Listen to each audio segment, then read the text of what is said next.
कामयाबी हासिल कर सकूं।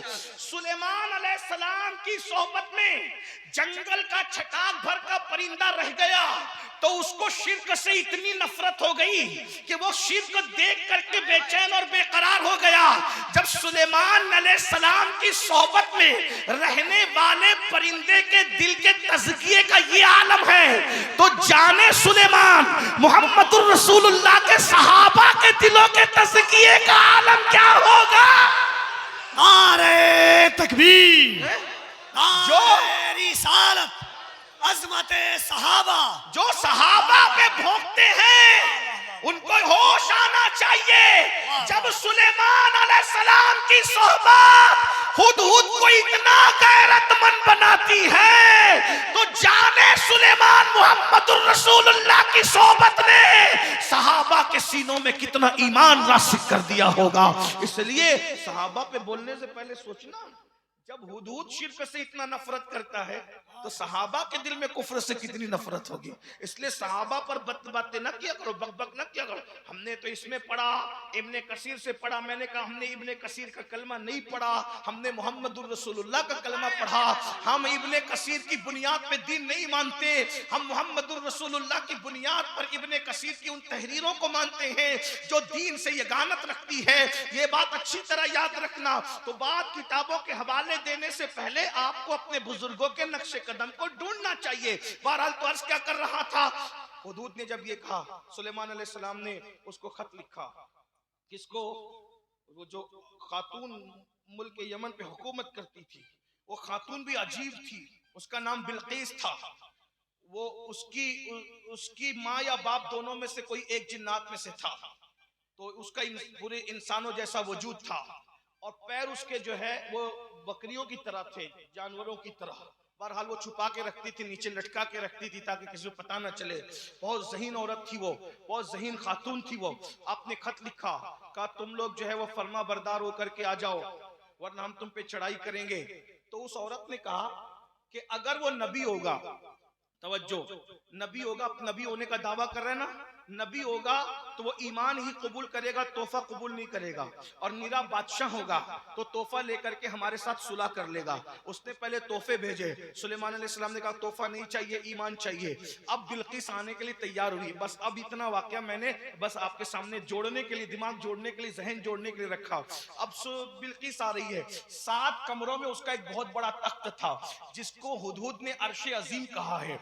अर्श अजीम कहकर कुरान ने फिर उसको जो है वो हिकायतन नकल फरमाया है। फिर क्या हुआ, इधर वो औरत चली, बिल्किस खातून चली मिलने के लिए सुलेमान अलैहिस्सलाम से। हुदूद ने यही बताया कि उसका तख्त बहुत बड़ा है, 7 कमरों के अंदर वो कैद है, उसने ताले लगा के रखे। सुलेमान अलैहिस्सलाम ने अपनी कौम से कहा, अपनी फौज से कहा कि भाई ये बिल्किस का तख्त तो उसके आने से पहले मुझे चाहिए, कौन ला करके देगा। बस बात अब पूरी होने वाली है, तवज्जो फरमाए। वली की शान कुरान बयान कर, मैं खुलासा पढ़ रहा हूँ। अभी मैंने सच्ची हिकायत का हाथ को हाथ नहीं लगाया। जो हमको ताना देते हैं ना कि ये लोग कहानी किस्सा करते हैं, असल में हम वाकयात इसलिए बयान करते हैं ताकि कौम को फहम आए, वरना हम भी मुंह में जबान रखते हैं। ऐसा नहीं कि कुरान और हदीस के उलूम अहले सुन्नत के पास नहीं है, जितना अहले सुन्नत के पास है उतना किसी के पास नहीं है। तो उसका मफहूम सुन ले। वो तख्ते बिल्किस सुलेमान अलैहिस्सलाम कहते हैं कौन लाएगा, तो इफरीत के एक उठा, इफरीत जिन्नातों में से था, इफरीत जिन्नातों में से उठा और उठ करके कहते हैं सरकार मैं लाऊंगा। कितने वक्त में लाएगा? उसने कहा आपकी महफिल खत्म होने से पहले पहले लाऊंगा। सुलेमान अलैहिस्सलाम ने कहा बहुत देर हो जाएगी, इतनी देर नहीं चाहिए। महफिल शुरू होती थी तुलूए आफ्ताब के वक्त, खत्म होती थी जवाल के वक्त। समझ में आया? यानी आधे दिन तक आपकी महफिल चलती थी। तो उस जिन्नात ने कहा मुल्क शाम से, सुलेमान अलैहिस्सलाम का दरबार कहां लगा? मुल्क शाम में। तख्त कहां है?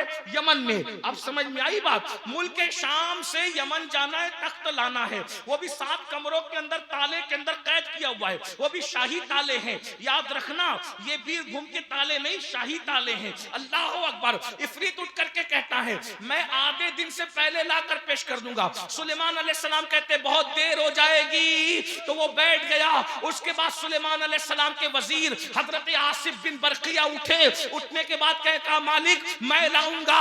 आपने फरमाया तुम कब लाओगे आसिफ? तो उन्होंने कहा आपकी पलक झपकने से पहले मैं तख्ते सुलेमान लाकर, मैं तख्ते बिल्किस लाकर पेश कर दूंगा।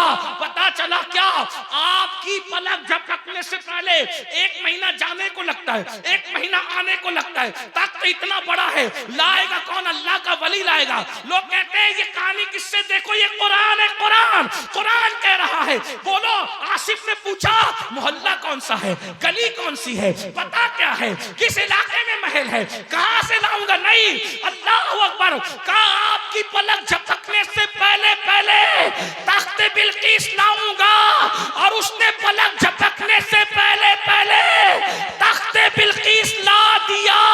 सुलेमान अलैहिस्सलाम ने कहा हाज़ा मिन फज़्ल रब्बी, ये मेरे रब का फजल है क्या कि अल्लाह ने मेरी उम्मत में इस जैसा वली पैदा किया।